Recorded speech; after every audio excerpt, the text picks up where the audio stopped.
Next, an editorial reflecting the views of the United States government. The key development reached at the 2023 United Nations Climate Change Conference, or COP28, was a commitment to end the use of fossil fuels globally starting in 2024.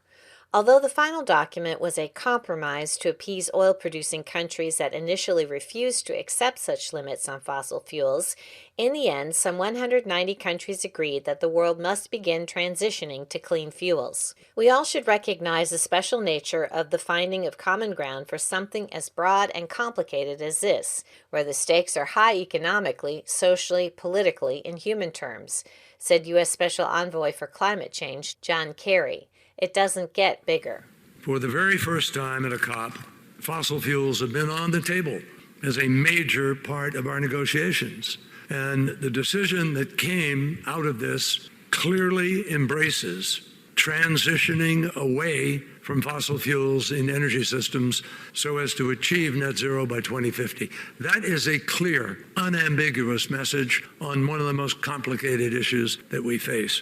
And the first and easiest thing that countries need to do to make this commitment real is to stop building new unabated coal.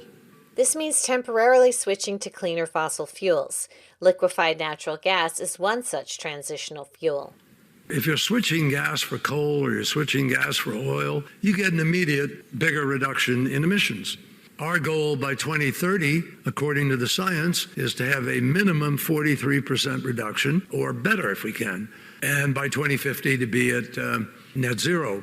Clearly, you've got to keep your economy moving in order to be able to keep folks with you and supportive of the transition, as well as to be able to fund it and effect it in an orderly, just way, said Special Envoy Kerry.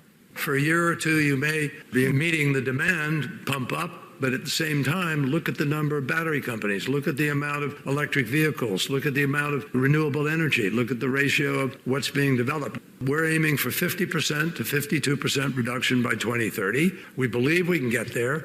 So, my friends, I think we're on a road, said John Kerry. We have a lot of work to do, but we have a roadmap by which to proceed.